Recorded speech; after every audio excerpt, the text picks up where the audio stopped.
estudiantil, y este punto lo vamos a tocar muy particularmente en la UNAM, que es la cuestión de la inseguridad existente en las instalaciones universitarias, que si bien sabemos que las autoridades universitarias no están al servicio de la comunidad estudiantil para poder atenderla, sino más bien para poder aprovecharse de los esfuerzos que se construyen para poder sofocarlos. En este punto pues abrimos el tema de la cuestión de la seguridad universitaria, invitando a un experto en materia de seguridad, que es Arturo Cuellar, por favor.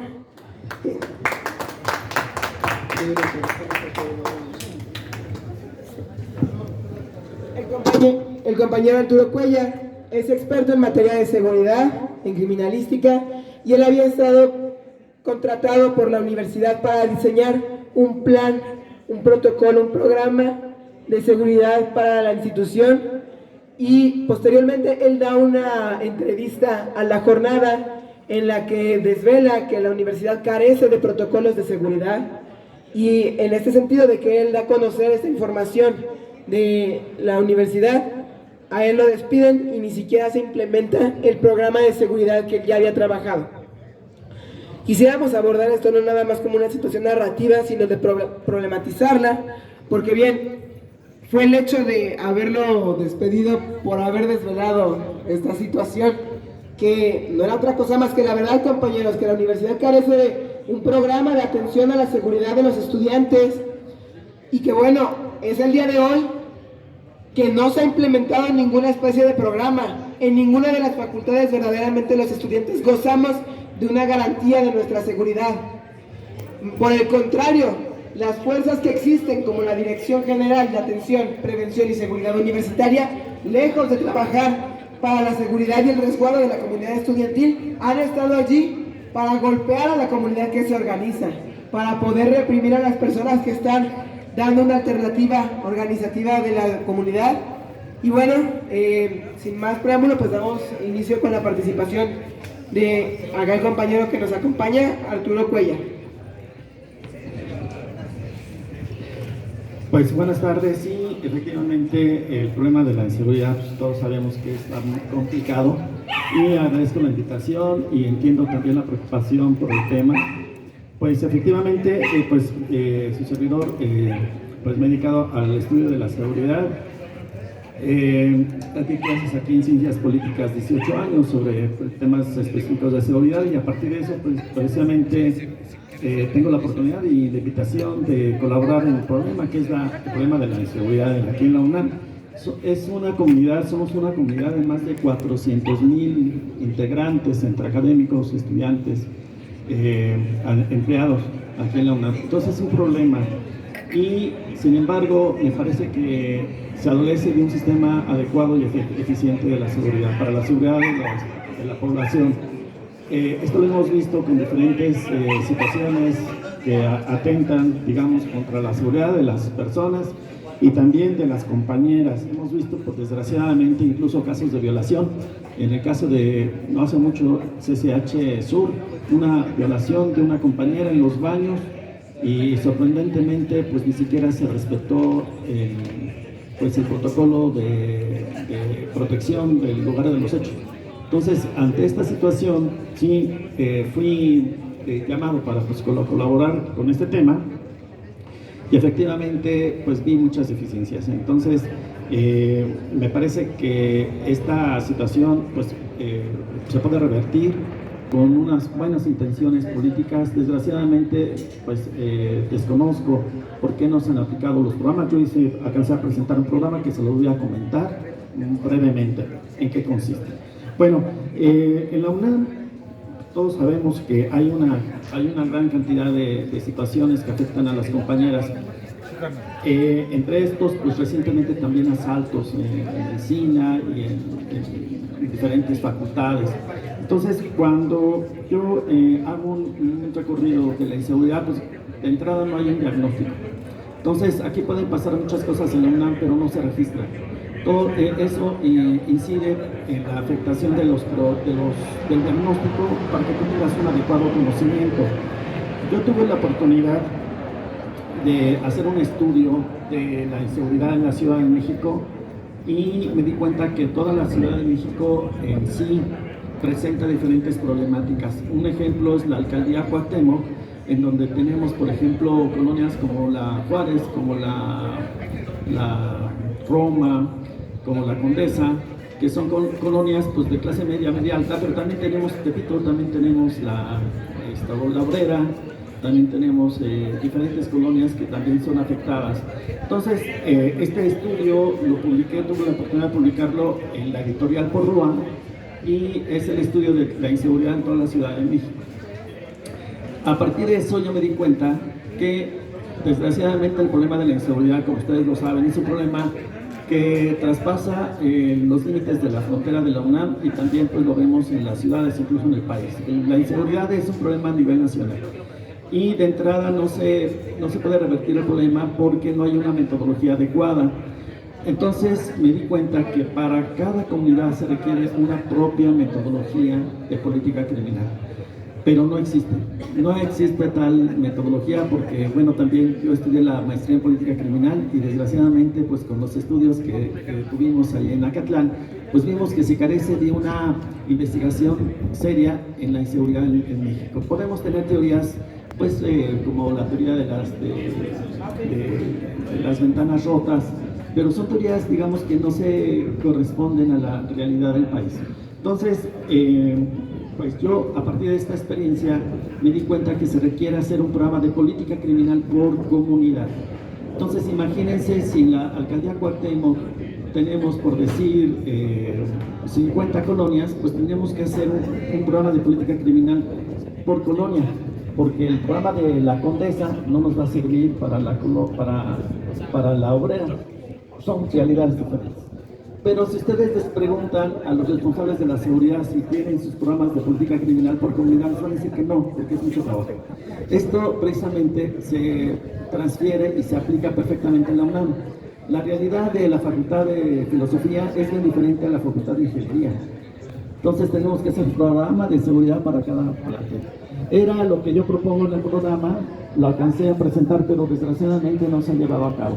Otro problema que yo he visto y que es notable y que lo parecen más que verlo yo, lo sienten las compañeras, es el problema del acoso, de los problemas de género y de todo lo que padecen las compañeras, que nosotros podemos platicarlos, pero más que ellas, nada, ellas lo sienten. A partir de esto, esta metodología que yo propongo es metodología de política criminal por fases y espacios, porque cada comunidad debe tener una metodología que tiene que tener investigación, elaboración de programas, pero los programas, como tienen que tener una correspondencia con su entorno, entonces tienen que tener estos programas específicamente correspondientes al entorno en que está cada comunidad. Y después tenemos que tener las estrategias. ¿Y qué son las estrategias? Pues vincular las actividades para que se lleven a cabo los programas. Yo me di cuenta que en la UNAM, ustedes se pueden meter en la página de la UNAM y van a ver efectivamente que hay programas, pero si no tenemos estrategias, pues van a quedar como buenos deseos. Entonces, ¿qué son las estrategias? Es el cómo. Yo creo que es lo que falla en la seguridad, y en la seguridad de la UNAM.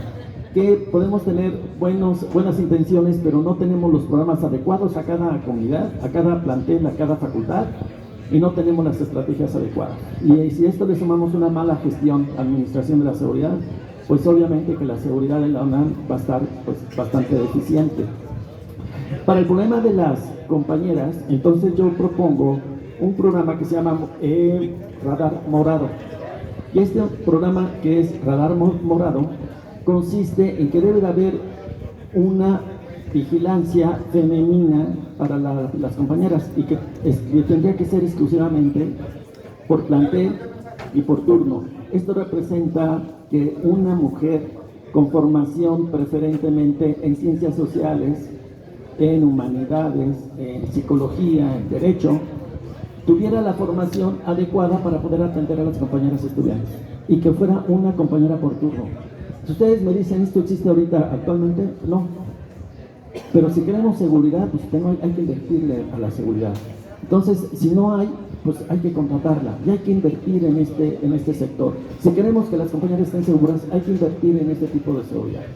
Son los requerimientos que tenemos. Y me parece que para los presupuestos que tiene la UNAM, creo que vale la pena invertir en este perfil de seguridad. Y esto yo se los comento porque precisamente analizando las comunidades, que cada comunidad tiene una realidad específica, entonces tenemos que tener una seguridad específica para cada comunidad. ¿Qué implica esto?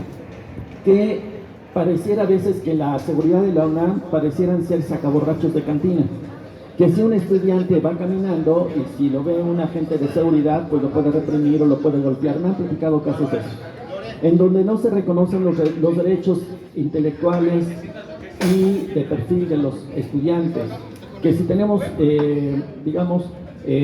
la necesidad de acudir con una seguridad, es para que la persona esté capacitada y atienda al estudiante, porque finalmente la vigilancia de la UNAM tiene que estar bien capacitada en temas de seguridad, pero también en derechos humanos. Y uno de los derechos fundamentales precisamente es corresponder a la seguridad que tenemos todos como derecho. Entonces, aquí vemos que la vigilancia de la seguridad de la UNAM, a lo que yo le llamo seguridad espejo, tiene que tener un perfil específico para la universidad, no que sea una seguridad de cantina ni de un bar, que tenga un perfil bien capacitado, respetuoso y trato digno para la comunidad universitaria, que no se traten como si fuéramos o como si fueran delincuentes. Esa es una de las propuestas importantes. Entonces, basándonos en esta metodología, yo sí creo que nosotros podemos tener muy buenos resultados y, por ejemplo, ¿qué nos da estos dos conceptos que para mí son importantes? El entorno específico que le llamaré yo al principio del entorno de la comunidad, y que tendríamos que tener una seguridad de espejo. ¿Qué nos va a dar? Que nos va a dar personas con vigilancia, capacitadas y bien formadas, que sean respetuosas para la UNAM, que podamos tener adecuados protocolos, sistemas de monitoreo y de respuesta de ayuda y apoyo eficientes y un buen sistema de movilidad. Que tengamos todo el personal que tenga que ver con la seguridad, tiene que estar bien capacitado. Trátese de empleados de seguridad o de personal de confianza. No es posible que si se comete un delito, un asalto, las autoridades administrativas, incluso las autoridades de cualquier jerarquía, tienen que tener los protocolos básicos para atender ese problema. Y para esto, pues obviamente, sí elaboré una serie de estrategias que ahorita rápidamente se las voy a comentar. ¿Cuáles son las acciones para mí de sinergia que se debe tener para la UNAM? Fundamentalmente, la autoridad debe de hacerse responsable de la seguridad de la comunidad y de los compañeros y compañeras. Se debe de hacer responsable la autoridad. Que se debe atender las demandas de la comunidad de la UNAM, no postergarlas. Si se dan cuenta, cuando uno quiere subir a rectoría, es súper seguro, pero me parece que las autoridades de seguridad deben de estar vinculadas directamente con la población. No es posible que nos encierren en oficinas bien enclausurados. Me parece que los responsables de la seguridad deben de tener contacto cotidiano, constante con la comunidad universitaria. Se deben difundir los programas y protocolos de seguridad ante la población universitaria y atender, por ejemplo, las situaciones de seguridad, como por ejemplo los botones de alarma o de pánico, que muchas veces no funcionan. Entonces todo este equipamiento lo podemos, existe pero no funciona, entonces no nos va a servir para nada ese tipo de situación.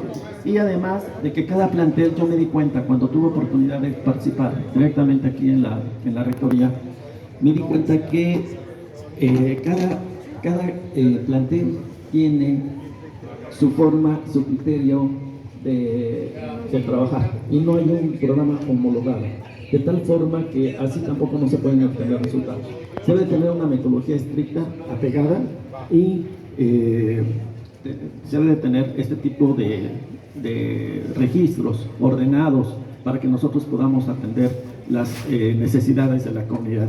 A partir de eso, yo entonces ya empecé a hacer las estrategias, que es el cómo, y a partir de las estrategias empecé a hacer unos formatos en donde vamos a registrar totalmente el entorno geográfico de cada plantel, lo vamos a registrar exactamente, qué servicios públicos se requieren, qué nivel de seguridad pública se requiere, qué inseguridad hay por cada plantel en específico. También el diagnóstico de las áreas, por edificios, qué áreas y qué edificios y si esas áreas pueden representar algún peligro para los estudiantes. Y pues también todos los espacios de la UNAM, elaboré una serie de formatos también que son las estrategias específicas para identificar y prevenir y anticiparnos a los quebrantos y a las situaciones que puedan poner en riesgo a los compañeros y a las compañeras.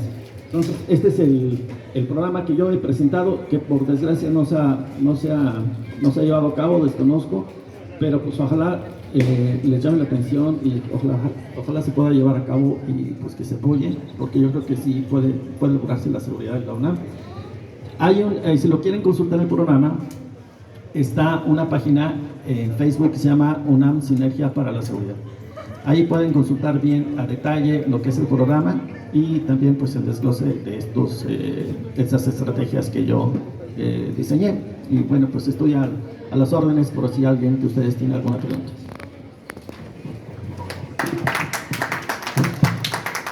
Gracias. Creo que es remarcable que, como mencionabas, existen ciertas medidas implementadas, pero cuya ejecución no está bien planeada, ¿no? Por ejemplo, dentro de varias instalaciones de la universidad se han colocado estos botones de pánico dentro de los baños para, en caso de que exista alguna emergencia, poder activarlos, y ellos activan una alarma que se escucha, pero el problema, digamos, particularizando en ese ejemplo, es que suenan y nunca nadie sabe realmente cómo responder. Por parte de ninguna de las facultades que lo han implementado se ha publicado un protocolo para que se sepa cuál es la respuesta que tiene que darse en caso de que exista este sonido de la alerta. Y eso nos ha llevado a situaciones en donde muchas veces no hemos sabido contener la situación, no llegan las personas correspondientes y los estudiantes tenemos que llegar a buscar qué hacer con la situación, cuando verdaderamente no tendríamos por qué no tener idea de cómo reaccionar ante una situación de este tipo. Y por ejemplo también esta semana acaba de suceder que un estudiante en la Facultad de Contaduría desapareció. No se ha sabido exactamente bien cuál es el proceso que existe allí, así que también me parece, ¿no?, que es importante el poder hacer el vínculo entre la universidad y otras autoridades en casos de esta magnitud que transgreden únicamente la autoridad universitaria. ¿No es así, maestro? Desde luego, dentro de los programas precisamente, hay programas que son diseñados desde el punto de vista interno para la población interna, la comunidad interna, perdón, y también son programas externos o mixtos que tenemos vinculación por algunas instituciones de apoyo externo. Entonces, en este caso, por ejemplo, requerimos una emergencia por ejemplo, de atención médica, debemos de tener los protocolos para poder satisfacer esa ayuda internamente o acudir con alguna ayuda externa. Y en el caso, por ejemplo, de alguna situación irregular que se requiera con el apoyo externo, pues lo tenemos que tener bien protocolizado. Definitivamente sí. Yo creo que sí se puede, compañero. Yo creo que se puede generalizar esta metodología para lograr la eficiencia en todos los planteles, tanto de los botones de pánico y además otras cosas que se pueden implementar. Y también creo que, bueno, teniéndote aquí como experto, nos gustaría un poco el problematizar el hecho de cómo involucrar a la comunidad en este tipo de protocolos, porque en el caso, por ejemplo, de una alarma, suena y no son verdaderamente las autoridades quienes lleguen de primer momento, ¿no?, sino que tiene que haber una respuesta por parte de la comunidad para poder llegar allí sin saber verdaderamente cómo es la acción correcta, cuál sería la medida pertinente para poder no arruinar la escena en caso de que haya ocurrido algo, para no intervenir en un sentido negativo. Y sin embargo, bueno, pues nosotros en un desconocimiento y en la intención de apoyar en el momento en que se necesite, pues muchas veces puede resultar contraproducente, pero finalmente esto es un producto de que no hay una claridad sobre cuál es el protocolo a seguir, no se comunica. Creo que también el problema aquí es que no hay una difusión de la información de cómo actuar, ¿no?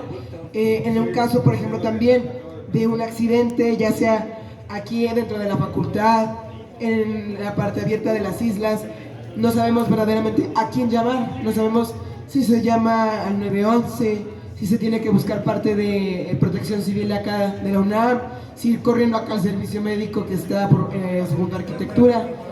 ¿Cómo piensas que pudiera darse una respuesta con ese tipo de casos que no sabemos con quién acudir? Es la cuestión más bien de la difusión de la comunicación de este tipo de programas.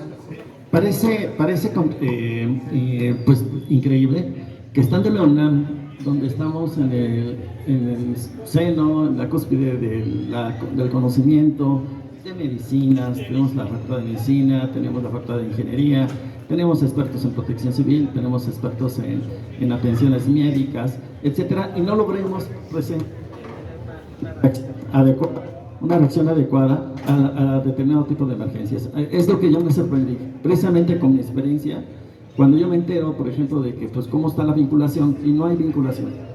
Y esta vinculación pues no es eficiente si en caso de que se pudiera dar algún tipo de folleto, no se alcanza a publicitar lo adecuado, y sobre todo no se puede formar a la población pues con una desinformación que pues no nos permite reaccionar a tiempo.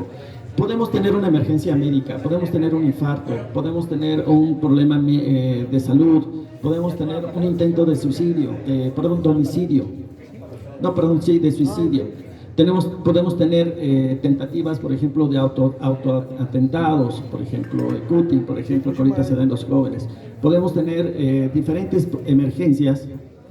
Bueno, también podemos tener situaciones de asalto que se dan también en la universidad. Podemos tener lugares en donde estamos expuestos porque les falta iluminación, porque les falta vigilancia. Incluso podemos ver que a lo mejor la delincuencia está vinculada y en complicidad con algunas bandas y que a lo mejor se meten a la UNAM. No sabemos todo este tipo de riesgos. Si lo desconocemos, no vamos a poder actuar. Y ahí el problema que yo veo de inicio es de que no hay un diagnóstico. Es decir, cuando yo también me intereso por conocer el diagnóstico, no existe, no hay un registro de incidentes, y eso para mí es fundamental. Para poder nosotros también generar programas eficientes de atención a las emergencias, debemos de empezar por conocer qué pasa en la Facultad de Filosofía, qué incidentes tengo yo, médicos que no sirven los botones, que necesito yo arreglar la instalación eléctrica, la iluminación, los botones que tengan que funcionar adecuadamente. ¿Qué vamos a hacer ante estas situaciones? Falta la capacitación. La capacitación es fundamental para ese tipo de cosas, y entonces vamos a incorporar brigadas en donde tanto personal como incluso grupos de estudiantes sepan qué hacer ante una emergencia. ¿Qué tenemos que hacer? Divulgar la información y formar con capacitación. Sobre todo el personal de base de vigilancia debe estar bien capacitado. Cuando yo comento del modelo de radar morado, que deben de ser vigilantes, mujeres que estén formadas en psicología, que estén formadas en humanidades, en sociales, en derecho, es porque van a tener la capacidad de permanentemente tendrá que estar una por cada turno en cada escuela. Ahorita deberíamos de tener una mujer, compañera, vigilante con esta formación, para que esté atendiendo los problemas inmediatos de género. Y a partir de ahí ya se atendió un sector importante, pero estos protocolos sí necesitamos conocerlos. ¿Cómo se van a obtener? Con mucha difusión, viniendo a dar pláticas aquí de capacitación, armando talleres de capacitación. ¿Qué vamos a hacer ante una emergencia determinada? ¿Qué vamos a hacer ante un programa de reacción ante una situación médica, de emergencia, ante una situación de ilícito, delincuencial, etcétera? Todas estas aristas de riesgo los tenemos que contemplar impartiendo talleres directamente aquí en las escuelas, en las facultades. No vamos a decir, es que ¿sabes qué? Que asistan a este taller que está en X edificio a tal horario. Yo creo que eso es más burocrático. Para mí es más eficiente venir y las veces que sean necesarias repetir los protocolos para que nosotros podamos tenerlos en conocimiento. Ayuda con folletitos, ayuda con diferentes situaciones de apoyo que se pueden dar. Me parecen muchas cosas. Otra cosa que yo quiero comentar, pareciera que para que tengamos seguridad tenemos que tener toda la universidad bien acementada, o sea, que no haya eventos, que no haya eventos culturales, eventos musicales. Yo platicando con el profesor Francisco, que recién ahorita acaba de tener su interesante ponencia, estábamos platicando que yo estudié aquí en Ciencias Políticas hace mucho. Yo recuerdo que en Ciencias me tocó el jardín de niños, todavía me alcanzó, y recuerdo que los viernes hacíamos nuestros eventos con música, estaban las peñas de moda, estaban los eventos musicales, nos poníamos los viernes, pues bien padre, a socializar. Ya no, y tal pareciera que, por ejemplo, que ya está prohibido divertirse y pasarla bien.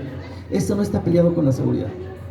Yo creo que podemos tener perfectamente seguridad y tener actividades artísticas, musicales, que podamos tener socialización. Eso nos falta mucho en la universidad. Creo que se ha perdido. Lo que teníamos antes, maestro, creo que ya se perdió.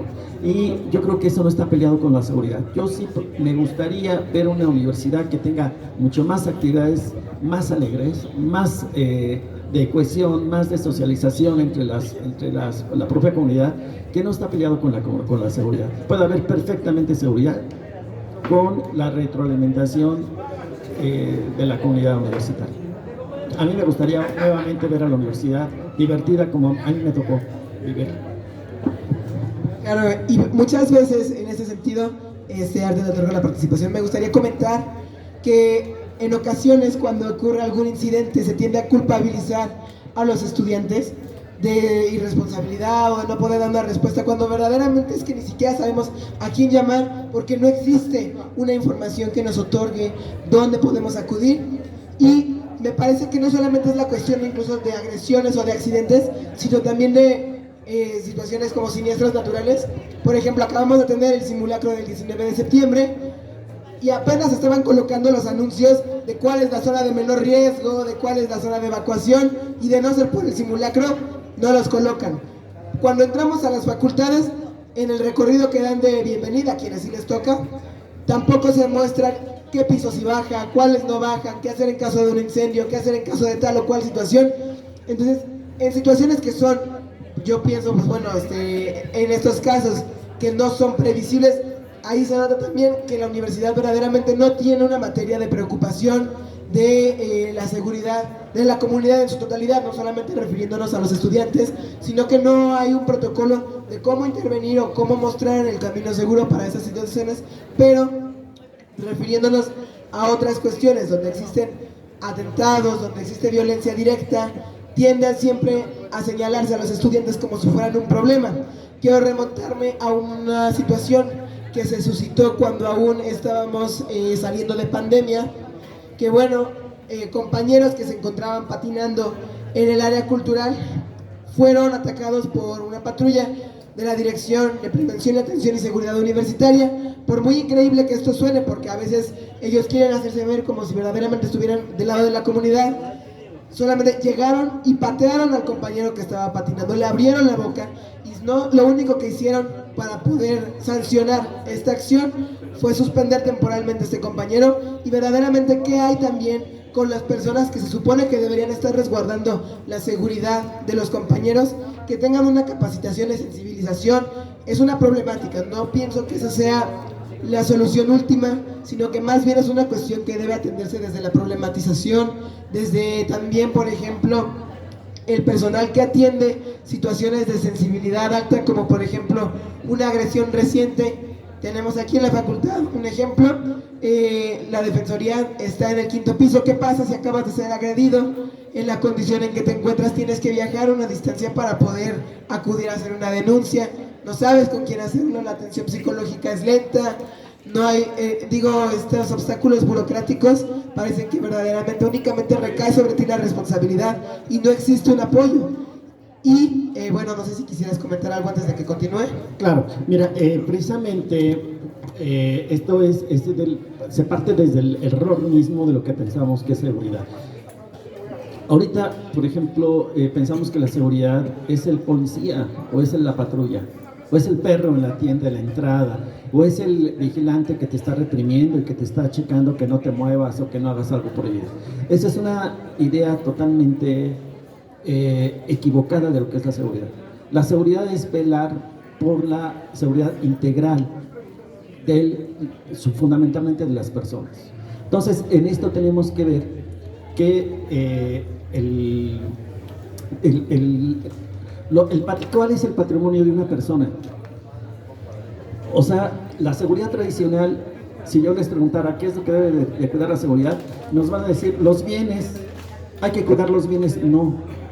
¿Cuál es el patrimonio de una institución? Entonces el patrimonio, cuando yo les pregunto cuál sería el patrimonio de una persona, es su patrimonio emocional. ¿Qué es el patrimonio emocional? Su patrimonio emocional es su ser, sus seres queridos, su familia, es lo que más valoramos, es el patrimonio emocional. En las instituciones son sus recursos, la comunidad son las personas. ¿Cuál es el patrimonio social de las personas? Pues eso, y su carrera, su trabajo, su imagen social, lo que proyectamos. Eso también es lo importante de una persona y que cuida mucho. Y sus bienes materiales vienen siendo pues sus bienes patrimoniales. Cuando nosotros pensamos en la idea tradicional de seguridad, estamos pensando que la seguridad, como se concibe actualmente en la UNAM, es poner muchos vigilantes para cuidar las cosas. Pero aquí hay una idea equivocada. Las cosas son secundarias. Lo fundamental son precisamente las personas, son los estudiantes, son los académicos, son los empleados. Entonces es el objetivo que tenemos que cuidar, pero ¿cómo lo vamos a cuidar?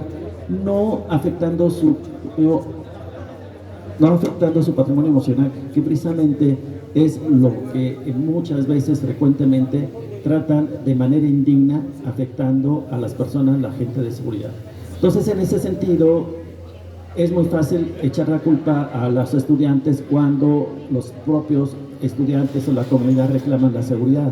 Porque si estamos en este modelo represivo, en donde se debe de obedecer, hay que obedecer para que no te castiguen, pues entonces el que desobedece es el culpable. Pero tenemos que volver a los derechos humanos y basarnos en los derechos humanos para impartir la seguridad. Y aquí los derechos humanos de los estudiantes para mí son prioritarios, más importante que nada, y se deben de respetar y con dignidad. Aquí entonces el concepto de seguridad cambia radicalmente. La seguridad no es un vigilante que te esté reprimiendo o te esté regañando. La seguridad de la UNAM tiene que adaptarse a que estamos aquí. Hay que partir de que los estudiantes no son delincuentes.